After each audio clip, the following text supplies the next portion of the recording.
이제 우리 국권 침탈 과정을 살펴봤으니까 그에 대한 저항인 의병부터 한번 살펴보도록 할게요. 의병은요, 우리 임진왜란 때 배웠던 그 의병과 똑같은 의미예요.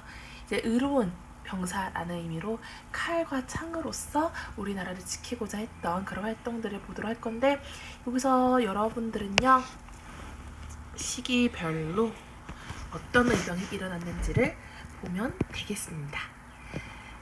자, 그러면 우리 1895년은요, 우리 을미년이었습니다. 여러분, 1895년 때 무슨 일이 일어났어요?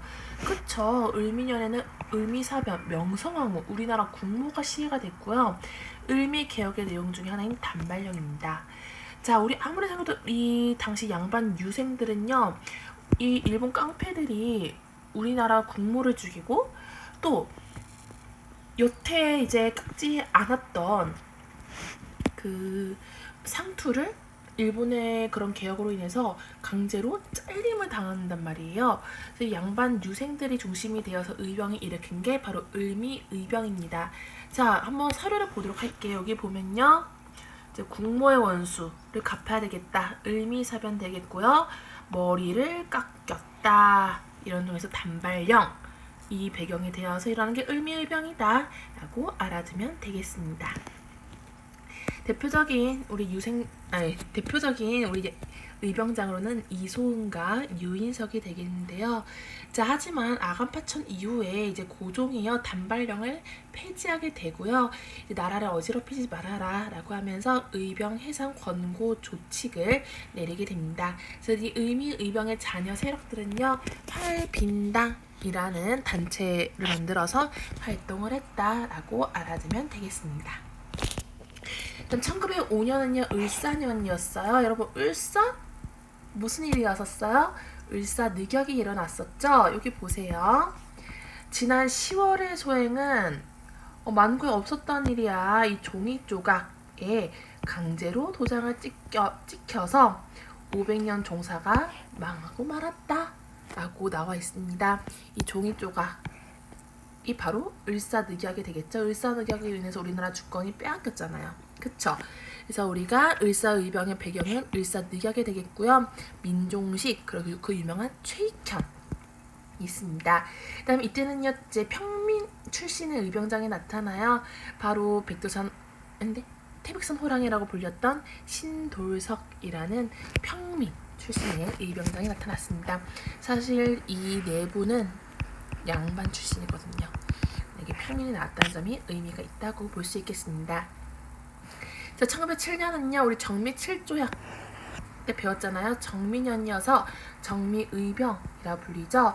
1907년 때는요, 일제가요, 자, 고종이 을사늑약의 무효성을 알리기 위해서 헤이그 특사를 파견했죠.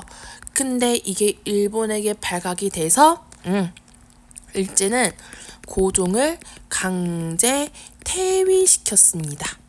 자, 근데 우리 생각해봐요. 감히 다른 나라가 우리나라 황제를 강제 퇴위시켰다고? 그리고 우리 정미 7조약에서 비밀각서로 대한제국 군대가 해산되었잖아요. 자, 이게 배경이 되어서 일어난 게 무슨 의병? 정미의병이 되겠다라고 알아두면 되겠습니다. 사료를 보면 황제의 자리까지 빼앗았다. 이게 바로 고종 강제퇴위 내용이 될 거예요. 자, 근데 이 정미의병의 특징은요, 이 대한제국 군대가 해산이 되니까 이 해산된 군인이 의병으로 합류하게 됩니다. 그리고 도표에서 이 사병이 참여했다라는 내용이 나오면요, 무슨 의병이다? 정미의병이다 알아두면 되겠고요. 이때는요, 조금 규모가 확대돼요. 전국의 각지, 각계, 각층 도표를 보면 뭐 교사든 학생이든 상인이든 농민, 양반이든 뭐 그런 계층에 상관없이 참여를 한다라는 걸 볼 수가 있겠고요. 규모가 커짐으로써 항일 의병 전쟁으로 발전하게 됩니다. 여러분, 전국에서 발생했잖아요. 우리 당시에는 전국은 13도였습니다. 그래서 13도에 있는 우리 의병장들이 모여서 서울로 진격해서 공격하자라고 하는 서울 진공작전을 벌이게 되는데요. 정리해 보도록 할게요. 자, 정미의병의 활동으로는요 13도 창의군이 있습니다. 대장은 이인영이고 부대장은 허위라는 인물이에요. 그래서 13도 창의군은요 서울 진공작전을 벌이게 되는데, 이때 각 도의 의병장들은 양주에 집결을 하자라고 약속을 했지만 서울 진공작전 시작 하루 전에요, 당시 이제 대장이었던 이인영의 아버지께서 어머니께서 어쨌든 부모님께서 돌아가셔가지고 이인영은 나라도 중요하지만 나한테는 부모님의 장례식도 중요하다라고 해서 참여를 안 하세요. 결국 이제 부대장의 허위만 남게 되는데, 어쨌든 그런 병력의 문제, 그런 성리학 사상이 이제 아직은 남아있는 그런 양반 유생의 한계점으로 인해서 실패하고 만다라고 알아두면 되겠습니다. 자, 그 이후에는요, 특히 우리 호남 지방에서요, 의병이 정말 활발하게 일어나게 됩니다. 우리 이거를 호남 의병 전쟁이라고 부르는데요. 대표적인 인물은 전해잔과 안규용이 있는데요. 이거에 대해서 일제는요, 1909년, 1910년 이제 조금만 있으면서 일본은 조선을 진짜 아예 지배할 수 있어요. 그럼 이 의병들을 어떻게 해야 되겠어요? 싸그리 죽여버려야 되겠죠. 그래서 특히 이 호남 쪽에, 우리나라의 그 남쪽에 의병들이 활발했기 때문에요, 일제는요 이름부터 무서워요. 남한 대토벌 작전을 벌이게 됩니다. 1909년 때요. 지금 보면 1908년까지는 참가 의병이 굉장히 높았는데 1909년 이후로 훅 떨어지는 게 보이죠. 그리고 역시 전투 횟수도 1908년까지는 많았는데 남한 대토벌 작전으로 인해서 훅 떨어지게 됩니다. 그 정도로요, 일제는 진짜 집요하게 이 의병들을 이제 죽이고 심지어 죄 없는 백성들까지 많이 학살하는 그런 모습을 보게 됩니다. 이것을 피하기 위해서 일부 의병들은요 만주와 연해주로 이동함으로써 계속해서 독립운동 전쟁을 펼쳤다라고 알아두면 되겠습니다. 자, 지금까지는 의병이었고요. 이제 개인이 이런 항일 의거 활동을 펼친 거를 정리해보도록 할게요. 조병세와 민영환이라는 인물은요 관리예요. 근데 일사늑약의 그런 모습 체결이 된 다음에 그 무효화를 요구하면서 자결을 하게 되고요. 자, 신해라는 단체는요 나철과 오기호라는 인물이 중심이 되어서 일사늑약 체결에 앞장섰던 을사오적을 처단하려고 했었습니다. 그 다음 장인환과 전명훈 의사가 있는데요. 자, 이 사람은 미국에 살던 사람들이에요. 이 미국 샌프란시스코에서요. 자, 여러분 제1차 한일협약 기억나요? 여기서 일본이 고문을 우리나라에 파견하는데 그중 외교 고문을 누가 했었죠? 스티븐스를 고문으로 삼았잖아요. 외교 고문. 이 스티븐스는 이제 친일적인 성향을 가진 사람이에요. 근데 장인환과 전명훈 의사가 이 미국 샌프란시스코를 방문한 스티븐스를 사살하게 됩니다. 근데 이게 굉장히 드라마틱한 내용이거든요. 그래서 만약 장인환, 전명훈 의사 유튜브에 검색하면 그 스토리가 나올 거예요. 꼭 찾아봐서 시청해 주시면 좋겠고요. 이 사건을 계기로 이 미국에 살았던 우리나라 사람들, 미국 교민들이 아무리 우리가 한반도에 있지 않아도 우리나라 지켜야 되겠어 라고 하면서요 단체를 만들게 됩니다. 대한민국민회가 결성이 되고요. 그 다음 인물로는 유명하죠. 하얼빈 역에서 이토 히로부미를 저격했던 안중근 의사가 있고요. 그 다음 명동성당 앞에서 우리 대표적인 친일파 이완용을 향해 칼을 꽂으려고 했었지만 사실 실패했던 이재명 의사가 있겠습니다. 지금까지는요 칼과 총을 들었던 의병과 의거 활동을 봤었다면요, 다음으로는요 애국 계몽운동이에요. 즉 애국을 하기 위해서 백성들을 어둠에서 깨우치게 하다, 즉 가르침을 주겠다, 그리고 산업을 진흥시키겠다라는 그런 운동이 되겠습니다. 애국개몽 운동은요, 을사늑약 전후 민족의 실력을 양성을 해서요, 국권을 회복하고자 한 거예요. 근데 왜 실력을 양성시키고자 했었냐면요, 여러분 한 번쯤은 다윈의 진화론 들어봤을 거예요. 이 진화론의 주요 내용은 적자 생존이에요. 그리고 강한 자만이 살아남는다라는 거야. 그러니까 우리나라도 어떻게든 실력을 양성시켜서 뒤처지지 말아야 된다라고 하는 이 사회 진화론 관점을 활용해서 민족의 실력을 양성시키고자 했었습니다. 대표적인 방법으로는 민중 계몽의 방법도 있고요. 근대 교육과 언론활동, 산업진흥의 방법이 있습니다. 1904년대는요, 보완회가 있어요. 자, 보완회는요, 사실 이 일제는요, 황무지를 개척하려고 했었어요. 개간권을 요구했었어요. 황무지라는 거는요, 아직 개간이 안 돼 그냥 황량한 땅이에요.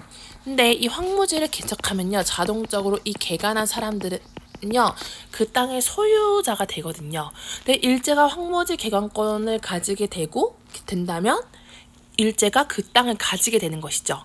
그래서 일제는요, 이 황무지 개간권을 요구하게 됩니다. 그러면 자동적으로 개간권을 주게 되면 일제가 우리나라 땅의 소유권자가 되기 때문에 이것을 저지해야 되겠죠. 그래서 만들어진 게 보완인데, 보완의 그런 저지 활동은요, 성공하게 됩니다. 일제 요구를 철회시키게 돼요. 일단 1905년대는요, 헌정연구회가 있습니다. 자, 이름을 통해서 알 수 있듯이 이때 헌자는요, 헌법이에요. 헌법할 때 그 헌자예요. 그러니까 이 헌법으로서 정치하는 연구회가 되겠습니다. 자, 그래서요, 이 헌정연구회는요, 원했던 정치 제도가 무엇이었느냐? 의회제도예요. 의회제도를 중심으로 한 헌법에 기반한 정치, 입헌 정치를 요구했다. 이름을 통해서 알 수가 있겠죠. 그래서 대표적인 친일 단체인 일진회와 대립을 하다가요, 결국 1907년 을사늑약에 의해 만들어진 통감부 설치 직후에 해체가 됩니다. 그래서 헌정연구의 강령을 보면요, 여기 헌법 나와 있고 법률 나와 있죠. 이걸 통해서 우리는 헌정연구회다라는 거를 여러분이 파악할 수 있어야 되겠습니다. 1906년에는요, 대한자강회가 있어요. 자, 대한자강회는요, 이 헌정연구회를 계승한 단체라고 할 수가 있는데요. 자강 자체가요, 스스로 자자의 강해질 강자예요. 우리 스스로 강해지자라는 거예요. 뭐를 통해서? 여러분, 애국개몽은 무슨 방법을 통해서 국권 회복하고자 했죠? 교육과 산업진흥이죠. 대한장학인가 그 마찬가지입니다. 교육과 산업을 통해서 자강해지자라고 주장한 게 바로 대한장학회입니다. 그래서 각 지역마다 지회를 설립하고요, 월마다 약간 잡지 같은 월보를 간행하게 돼요.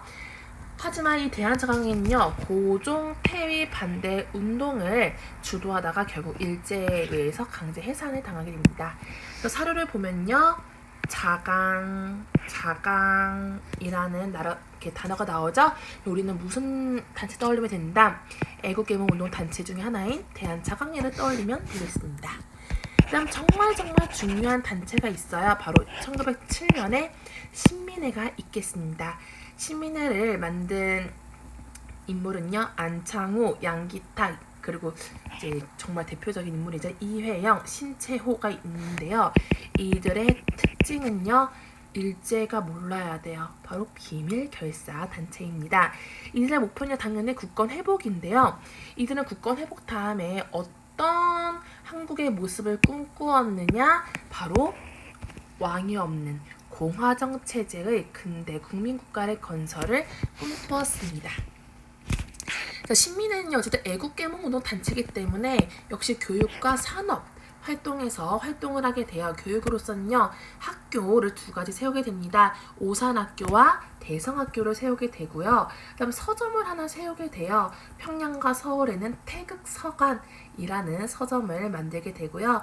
이제 회사 하나 만들게 됩니다. 평양에요. 도자기를 파는 회사예요. 자기 회사를 만들게 되는데요. 이 신민회가 또 특징적인 게 뭐냐면요. 사실 이 애국개몽 운동 같은 경우에는요. 이 국권 회복이라는 목표는 같지만 의견과 방법이 다르잖아요. 그래서 사실 서로가 약간 비판했었어요. 하지만 이 신민회는요. 애국개몽 운동의 성격을 가지는 동시에 칼도 들게 됩니다. 무장투쟁도 하게 돼요. 그래서 우리가 서간도라고 해서 저번 시간에 우리 간도 배웠잖아요. 근데 이 간도 중에 백두산을 기준으로 서쪽에 있는 게 서간도고 동쪽에 있는 게 북간도예요. 근데 이 서간도에 삼원보라는 지역이 있는데요. 거기에 한인 거주지를 만들고 독립운동기지를 만들게 됩니다. 그리고 이 서간도에서요. 바로 나중에 신흥무관학교가 되는 신흥강습소를 설치해서요. 군사훈련을 이제 하도록 하는 것이죠. 그래서 신민회는 애국개몽 운동 단체이지만 무장투쟁 신흥강습소를 열어서 무장투쟁도 열었다라는 것을 꼭 알아두었으면 좋겠어요. 나중에 일제강점기 우리 한국사 이 교과서에서 나오니까 꼭 알아두었으면 좋겠습니다. 하지만 신민회는요 결국 이제 일제에 의해서 발각이 되는데요. 자, 당시 1911년대요 배고인 사건이라는 것이 벌어지게 됩니다. 이 배고인 사건은 어쨌든 일제가 이 신민회를 해체하기 위해서 조작한 사건인데요. 자세한 내용은 교과서에 적혀 있습니다. 근데 결국엔 이게 무슨 내용이냐? 이제 일제가 이제 데라우치 총독 그런 암살 미수 사건이라는 조작을 하나 해서요. 많은 독립운동가들을 대대적으로 체포하게 돼요. 근데 대다수가 바로 신민회 회원들이었습니다. 그리고 거기서 유죄 판결을 받은 게 바로 이제 유죄 판결을 받은 인물이 105명이었기 때문에 어쨌든 이 배구인 사건으로 인해서 신민회 회원 대다수가 처벌을 받게 되고 감옥에 끌려가잖아요. 이럼으로써 우리 신민회는 해체가 되었다라고 알아두면 되겠습니다. 이렇게 해서 우리가 애국개몽 운동 단체들 살펴봤고요. 또한 교육과 언론 활동으로서는요. 지역별로 학회를 만들어요. 기호흥학회, 서북학회 등이 있었는데요. 이러한 교육 활동 또한 일제는 반일 운동이라 이제 생각을 해서 사립학교를 만들지 못하게 하는 어쨌든 우리나라 민족운동가들은요. 자신들이 학교를 세워서 민족 교육을 시켰거든요. 그래서 우리 사립학교를 만들지 못하게 하는 사립학교령 그리고 학회령 이제 학회를 만들지 못하는 학회령을 이제 때리게 되고요. 언론 활동으로서는 황성신문이 이제 을사늑약 체결에 반대하는 시일약 방송대국을 게재하게 되고요. 대한매일신보라는 신문은요. 을사늑약의 불법성을 폭로하게 되고 또 이 대한매일신보도요. 역시 이 의병활동에 대해서 좀 호의적인 모습을 보였다라는 게 특징입니다. 자, 이런 황성신문의 시일약 방송대국이나 특히 이 대한매일신보 있죠. 대한매일신보는 나중에 국채보상운동을 지원하는 등 굉장히 이런 민족운동에 대해서 적극적이었어요. 이제 이러한 자세한 내용들은 우리 마지막 파트인 개항기 사회와 문화 파트 때 배워보도록 할 거니까요. 자, 오늘은 의병과 애국개몽 운동에서 내용을 마치도록 하겠습니다. 수고하셨어요.